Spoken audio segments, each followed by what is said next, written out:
आज हम मौजूद हैं रेशो एनालिसिस के पार्ट सेकेंड में। MCQ based problem BCom final year के विद्यार्थियों के लिए बहुत ही महत्वपूर्ण है और इस सीरीज में हम पार्ट सेकेंड में क्वेश्चन नंबर 42 जो कि न्यूमेरिकल पार्ट है, इसमें मैनेजमेंट अकाउंटिंग की प्रॉब्लम हम सॉल्व करेंगे। और मैनेजमेंट अकाउंटिंग की एमसीक्यू बेस्ड प्रॉब्लम की बहुत ज़्यादा डिमांड बच्चों ने की है, जिसके अकॉर्डिंग हम उनके रिक्वेस्ट पर इस वीडियो को आपके सामने लेकर आए हैं। उम्मीद करता हूं कि आपको समझ में आएगा और अच्छी तरह हम समझाने की कोशिश भी करेंगे विद फार्मूला। और अगर आप न्यू स्टूडेंट हैं तो इस चैनल को अवश्य सब्सक्राइब कीजिए और कॉमर्स से संबंधित तमाम वीडियोज़ की अपडेट्स कंटिन्यू लेते रहिए। चलिए शुरू करते हैं। क्वेश्चन नंबर 42 आपके सामने स्क्रीन पर मौजूद है। यह न्यूमेरिकल प्रॉब्लम है। यहाँ पर लिखा है in last year the current ratio was 3:1। यहाँ पर जो 3 है वो करंट एसेट्स है और जो 1 है वो करंट लायबिलिटी का संकेत है। और क्विक रेशो यहाँ पर लिक्विड एसेट्स 2 है और करंट लायबिलिटी 1 है। आगे फिर बोलते हैं कि प्रेजेंटली ये करंट रेशो जो है, अब ये तो लास्ट ईयर है और अब जो है 3:1 और क्विक रेशो 1:1 है, यानी करंट एसेट्स 3, लिक्विड एसेट्स 1 है। ऊपर करंट एसेट्स 3, लिक्विड एसेट्स 2 है। अगर हम 3 में से 2 को घटाएंगे तो लिक्विड एसेट्स को अगर करंट एसेट्स में से घटाते हैं तो स्टॉक आता है। तो यहाँ पर जो स्टॉक है 3 में से 2 को माइनस करेंगे तो 1 आएगा, यानी स्टॉक 1 है। और यहाँ पर 3 में से 1 को घटाएंगे तो स्टॉक जो है यहाँ पे 2 होगा। तो इसका मतलब साफ है कि यहाँ पर बोला है कि दिस इंडिकेट्स कंपेरेबली। अगर इनको कंपेयर करके देखा जाए तो यह किस प्रकार का संकेत है, तो यहाँ पर संकेत यही मिलता है कि यहाँ पर स्टॉक जो है वो ज़्यादा है, यानी हाई लिक्विडिटी नहीं, हाई स्टॉक है। हायर स्टॉक हमारा आंसर होगा इस केस में। क्वेश्चन नंबर 43 है cash 5000, debtors 10,000, stock 6,000, prepaid expenses 2,000, bank balance 4,000, amount of liquid assets is. यहाँ पर लिक्विड एसेट्स क्या होगा यह हमसे पूछा जा रहा है।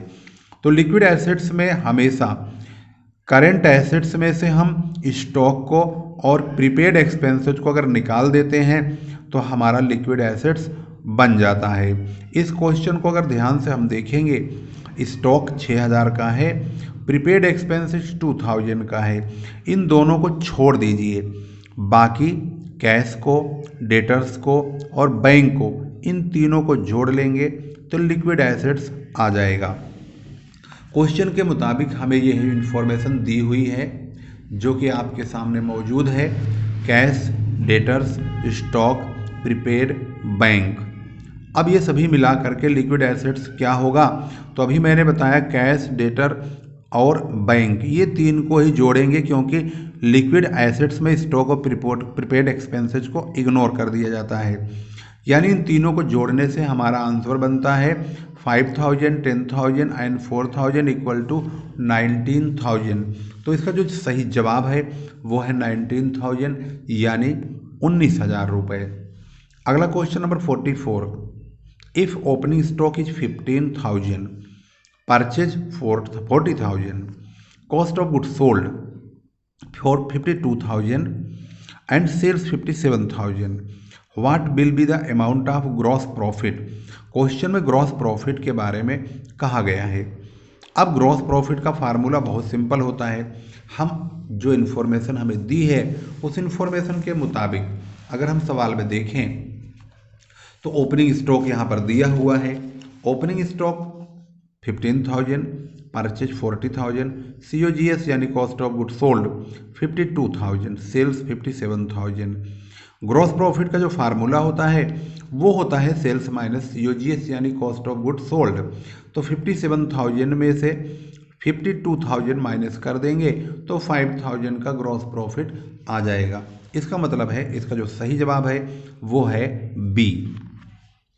इसके बाद मिला है अगला क्वेश्चन नंबर 45।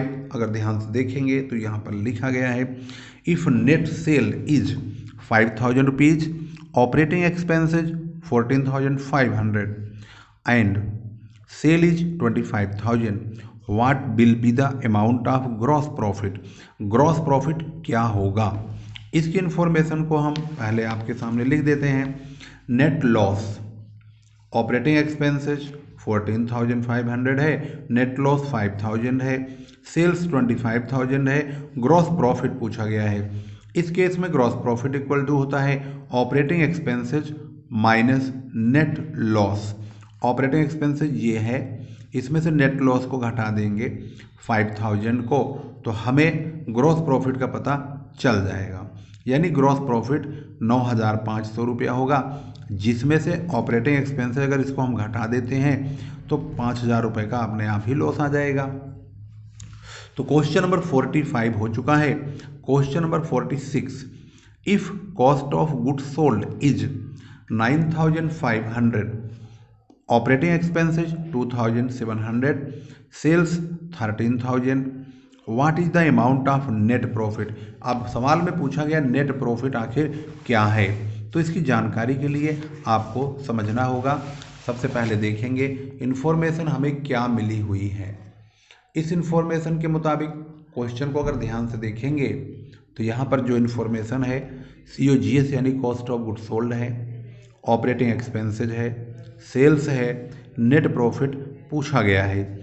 नेट प्रॉफिट का फार्मूला होता है सेल्स माइनस COGS यानी कॉस्ट ऑफ गुड्स सोल्ड घटाएंगे और ऑपरेटिंग एक्सपेंसेज घटाएंगे, तो 13,000 में से इन दोनों को घटा देंगे तो हमारा नेट प्रॉफिट आएगा 800। इसका मतलब है इसका जो सही जवाब है वो है डी। इसके बाद 47, 48 और ये जो है आगे न्यूमेरिकल प्रॉब्लम नहीं है, अब मिलता है हमें न्यूमेरिकल प्रॉब्लम 53 पर। If closing stock is 53,400, cost of goods sold यानी COGS जिसे हम बोलते हैं 75,000, ग्रॉस प्रॉफिट है 5,000, परचेज है 82,000, what will be the amount of opening stock. Opening stock क्या होगा, इसके लिए सबसे पहले आपको इस क्वेश्चन को यहाँ देखना होगा। सारी इन्फॉर्मेशन, क्लोजिंग स्टॉक है, COGS है, ग्रॉस प्रॉफिट है, परचेज है, ओपनिंग स्टॉक पूछा गया है। इसका मतलब है cost of goods sold plus closing stock minus purchase, जिसमें कि इसकी वैल्यू देखेंगे 75,000, क्लोजिंग स्टॉक 53,400, परचेज 82,000, इन दोनों जोड़ेंगे, इसको घटाएंगे 46,400 हमारा यहाँ पर ओपनिंग स्टॉक आ जाएगा। तो इसका आंसर क्या होगा क्वेश्चन के मुताबिक देखेंगे तो क्वेश्चन में इसका सही जवाब है A 46,400। Question number 55, financial data of a company are as follows, current ratio 2.7, quick ratio 1.8, current liabilities 6 lakh rupees, inventory turnover 4 times, sales from the above is. इन्होंने सेल पूछा है।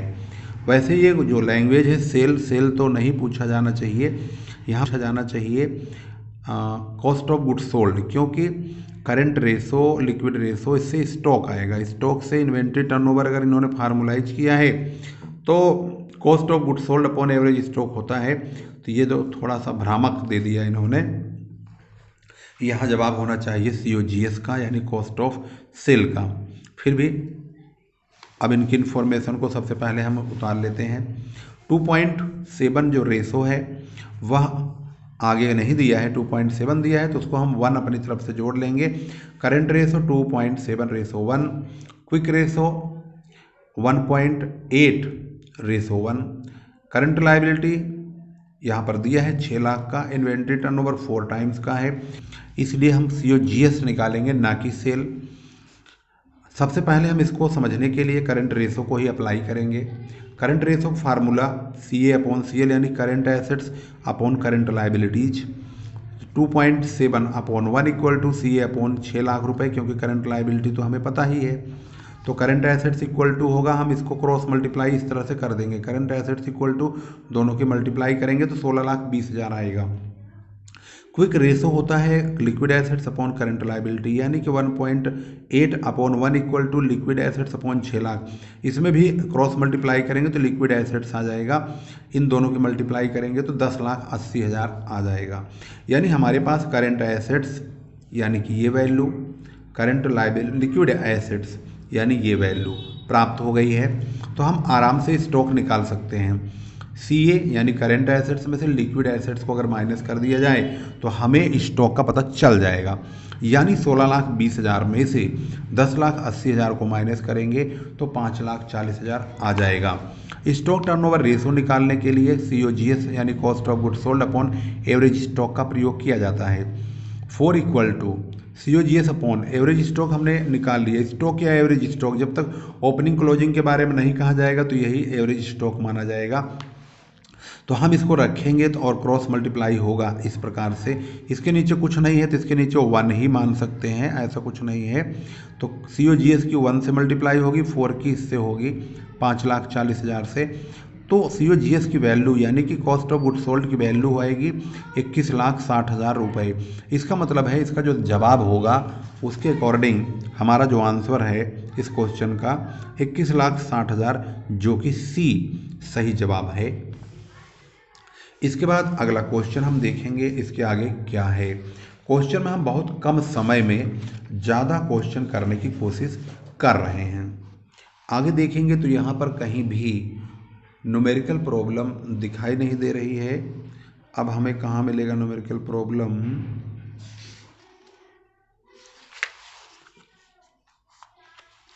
अब मिलेगा 74 नंबर पर। यहाँ लिखा है if cost of goods sold is 2 lakh रुपए, value of opening and closing stock is 40,000 and 60,000 respectively, the stock turnover ratio will be क्या होगा। यानी कि साफ साफ अगर आप देखेंगे 74 क्वेश्चन में तो जो इन्फॉर्मेशन दी गई है उसके अकॉर्डिंग आपके सामने जो मौजूद है इन्फॉर्मेशन, COGS यानी कॉस्ट ऑफ गुड्स सोल्ड है, ओपनिंग स्टॉक है, क्लोजिंग स्टॉक है, इन दोनों को हम जोड़ देंगे।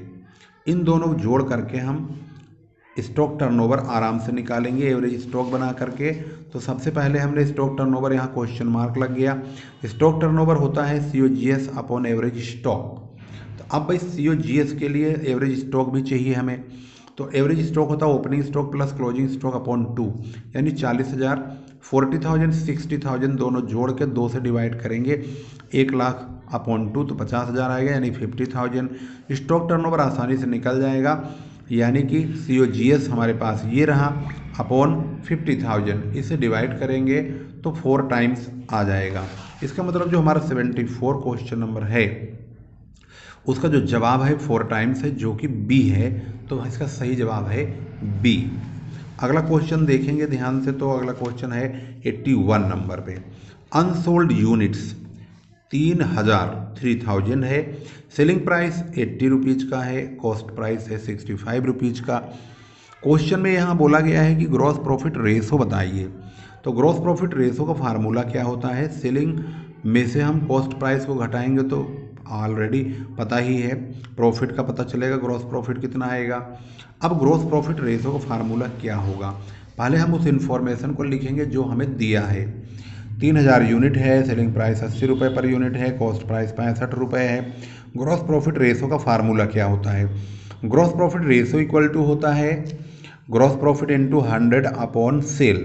तो ग्रॉस प्रॉफिट होता है सेल में से COGS को यानी कॉस्ट ऑफ सेल को घटाएंगे तो 15 आएगा यानी 15 आएगा, और अपॉन में सेल 80 है ही है तो 15 को 80 से डिवाइड करेंगे, 100 से मल्टीप्लाई, तो 18.75% हमारा जवाब होगा। इसका मतलब है जो हमारा सही जवाब है वो है A, क्योंकि 18.75% यही है। इसके बाद अगला क्वेश्चन आता है नेक्स्ट नंबर 82। डेटर्स हैं 5,000 के, बिल्स रिसेबल भी दिया है, क्रेडिट सेल भी दिया है और यहाँ पर कैश सेल भी दिया है। एवरेज कलेक्शन पीरियड की यहाँ पर डिमांड है। एवरेज कलेक्शन पीरियड का फार्मूला क्या होता है? पहले हम क्वेश्चन लिखेंगे फिर हम सॉल्यूशन चेक करेंगे। हमारे पास 82 में डेटर्स दिया हुआ है, बिल्स रिसेबल दिया है, क्रेडिट सेल दिया हुआ है, average collection period question mark लगा दिया गया है, ये हमसे पूछा गया है। एवरेज कलेक्शन पीरियड का फार्मूला होता है average debtors into 12 upon credit sale. Average debtor का मतलब होता है डेटर प्लस BR यानी बिल्स रिसेबल। इसका मतलब है ये दोनों मिल करके हमारे एवरेज डेटर का कोटा पूरा करेंगे। तो 5000 और 1000 मिला के 6000 होगा इंटू 12 जो कि फार्मूले में है अपॉन क्रेडिट सेल यानी कि 24,000। अब हम इसकी वैल्यू को सोल्व करेंगे तो ये 3 मंथ निकल के आएगा। तो इसका जो सही जवाब है वो है सी। यहाँ पर 3 मंथ का जो जवाब है वो है। इसके बाद हमारा अगला क्वेश्चन आता है 83 का। इसमें ग्रॉस प्रॉफिट दिया है, ग्रॉस प्रॉफिट रेशो दिया है, सेल निकालने के लिए कहा है। तो बहुत सिंपल है, ग्रॉस प्रॉफिट रेशो दिया है तो हम इसी का ही फार्मूला लगा देंगे। सिर्फ 2 चीज़ें दे करके इन्होंने पूछा है सेल। तो ग्रॉस प्रॉफिट रेशो का फार्मूला होगा gross profit into 100 upon sale. इसकी वैल्यू को हम रखेंगे जो जो हमें पता है। हमें सेल नहीं पता, क्रॉस मल्टीप्लाई के द्वारा हम चेक करेंगे तो सेल इक्वल टू ये 25 यहाँ आ जाएगा, सेल यहाँ चला जाएगा। तो इसको हम डिवाइड करेंगे तो इसका जो सेलिंग प्राइस आएगा वो आएगा 16 लाख रुपए, 16 लाख।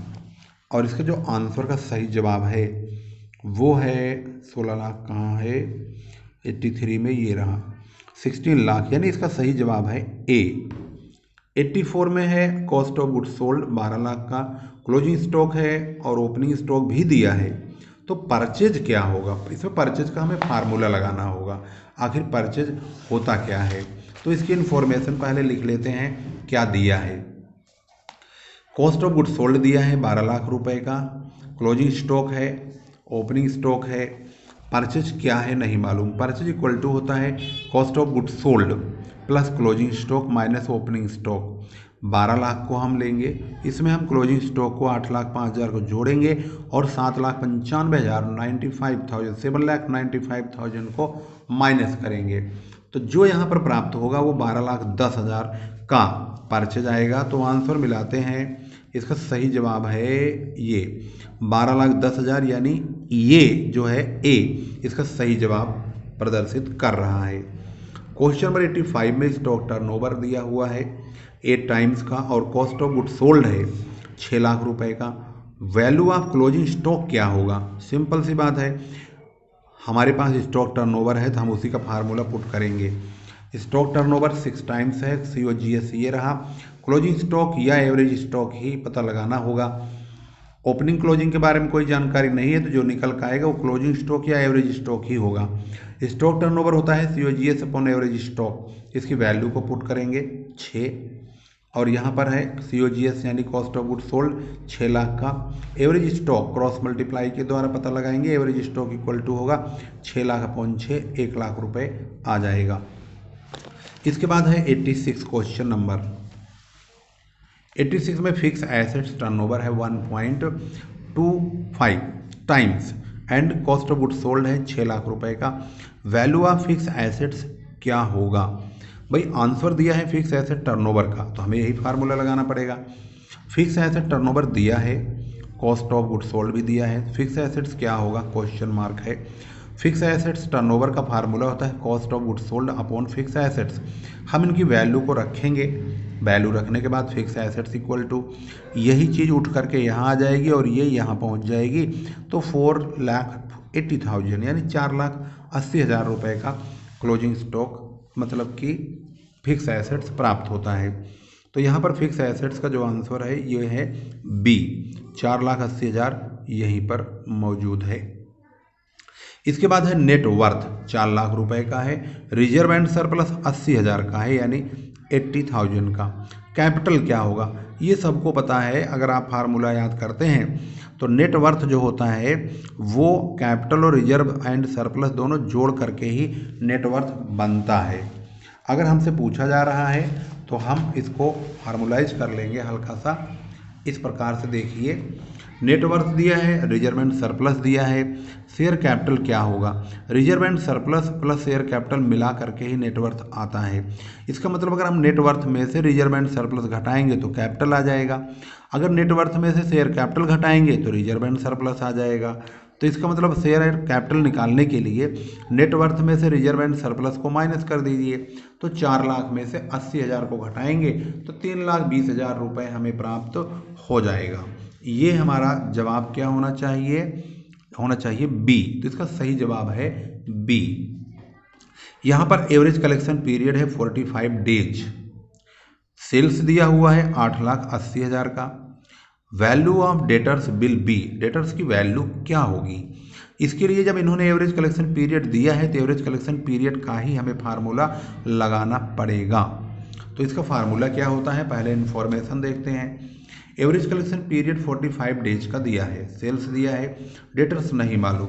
एवरेज कलेक्शन पीरियड का फार्मूला होता है debtors into 360 upon credit sale. इसको हम एवरेज डेटर्स बोलते हैं, जिसमें डेटर्स ऑफ बी आर अगर होता तो उसको भी जोड़ लेते हैं। यहाँ पर फिलहाल बी आर के बारे में यानी बिल्स रिसीवेबल के बारे में कोई जानकारी नहीं है, तो हम इनकी वैल्यूज को पुट करेंगे इस तरह से।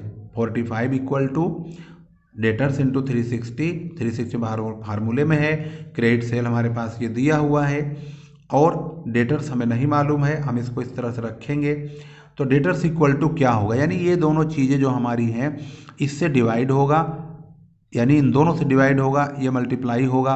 तो हमें तो ये चाहिए ही, तो इसका मतलब है इसको चाहिए तो इन दोनों से मल्टीप्लाई होगा, 360 से डिवाइड होगा।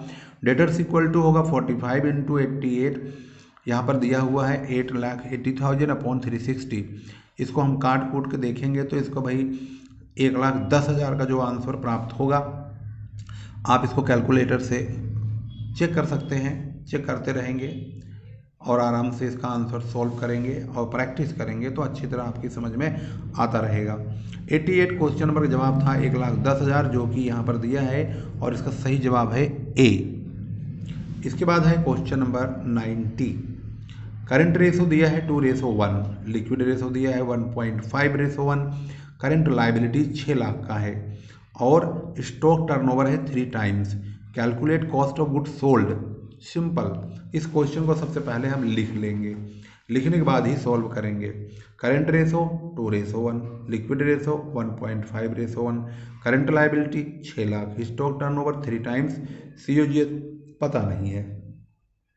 क्वेश्चन में सीओजीएस ही पता लगाना होगा। सबसे पहले हम जो दिया है उसी का फार्मूला लगाइए। Current ratio current assets upon current liability, तो इसका ratio 2:1 equal to current assets upon current liability 6 lakh का है। तो हम इसको क्रॉस मल्टीप्लाई करेंगे तो करंट एसेट्स 12 लाख का आ जाएगा, यानी 6 दूनी 12 लाख, यानी 6 2 या 12 लाख। अब हम लिक्विड रेशो फार्मूला पुट करेंगे 1.5 equal to liquid assets upon current liability. इसको भी क्रॉस मल्टीप्लाई करेंगे तो लिक्विड एसेट्स को 9 लाख आएगा। स्टॉक का फार्मूला होता है करंट एसेट्स में से लिक्विड एसेट्स को घटाइए, तो 12 लाख में से करंट एसेट्स में से देखो यहाँ पर हमने एक जीरो कम कर दिया है, ये 12 लाख होगा क्योंकि ये 6 लाख है। तो 12 लाख में से 9 लाख को घटाएंगे तो 3 लाख आएगा, जो कि स्टॉक है यहाँ पे 3 लाख का। स्टॉक टर्नओवर का फार्मूला अब पुट करेंगे, cost of goods sold upon average stock. 3 हमारे फार्मूले में यहाँ पर दिया हुआ है 3 टाइम्स इक्वल टू। अब हमें इस यही इतनी दूर में सॉल्व करना पड़ा क्योंकि हमें उंगली से एक एक चीज़ दिखानी भी पड़ेगी आप लोगों को कि ये चीज़ हम कहाँ कहाँ से लिख रहे हैं, और आपके पास बहुत कम समय होगा इनको सोल्व करने का, क्योंकि एमसीक्यू में 2 घंटे का टाइम मिलता है। उसमें समझ लीजिए कि 100 क्वेश्चन करने होते हैं, न्यूमेरिकल भी होता है, समझ लो दिमाग ख़राब हो जाता है। अगर आप वहाँ पर थोड़ा सा भी इधर उधर लेफ्ट राइट हुए तो समझ लीजिए आपका टाइम गैप हुआ और आपके क्वेश्चन हाथ से गए। 3 equal to COGS upon average stock, इसकी वैल्यू को हम पुट करेंगे जो हमें मालूम है। सीओजीएस हमें नहीं मालूम है, ये दोनों पता है, तो सीओजीएस इक्वल टू इनकी ऐसे आपस में मल्टीप्लाई कर देंगे क्रॉस, तो 3 दिया 9, 3 3 या 9 होता है, इसका मतलब 9 लाख हमारा सीओजीएस आएगा। क्वेश्चन नंबर 90 जिसका जवाब आप देखेंगे यहाँ पर 9 लाख है, ए इसका सही जवाब है ए। इसके बाद है क्वेश्चन नंबर 93। क्वेश्चन नंबर 93 में क्या दिया हुआ है, अगर इनकम आफ्टर टैक्स 60 लाख का है और वो भी टैक्सेशन भी दिया हुआ है यहाँ पर 10 लाख रुपए का, और टोटल शेयर होल्डर फंड है 1,80,000 का, return on share holder funds क्या होगा? ये जो आफ्टर टैक्स का पैसा होता है यही शेयर होल्डरों का पैसा होता है। उन्होंने इसी का ही परसेंट पूछा है, तो भाई सिंपल सी बात है, हम इसको 100 से मल्टीप्लाई करेंगे, 180 से डिवाइड कर देंगे, तो इसका मतलब 33.33% आ जाएगा इसका सही जवाब। तो इसको हमने वैसे दिखा भी रखा है, अगर आप देखना चाहेंगे तो इसको हमने सॉल्व भी किया हुआ है, इन्फॉर्मेशन के साथ सॉल्व किया है with formula. Income after tax हमारे पास है, टैक्स भी है, टैक्स का कोई यूज तो है नहीं। टोटल शेयर होल्डर फंड 1,80,000 का है। Return on share holder funds होता है income after tax into 100 upon share holder funds. और इसके बाद है 60 इंटू 100 अपॉन 180, तो ये हो गया 33.33%। तो इसका सही जवाब क्या है? इसका सही जवाब देख लेते हैं, ए। ज़्यादातर क्वेश्चन का आंसर ए ही आ रहा है बार बार, कहीं ऐसा तो नहीं बच्चे तुक्का मारेंगे। ए पर ही बिल्कुल मत कीजिएगा, इस मॉडल पेपर में ऐसे ही मिल रहा है, ए ही सही जवाब है, यानी हम कैलकुलेट करके ए को निकाल रहे हैं। अब आप ये मत तुक्का लगाइएगा कि आपको जो है ए ही मार दें आंख बंद करके, धुआंधार करके, ऐसा नहीं करना है, सॉल्व करना है, समझना है।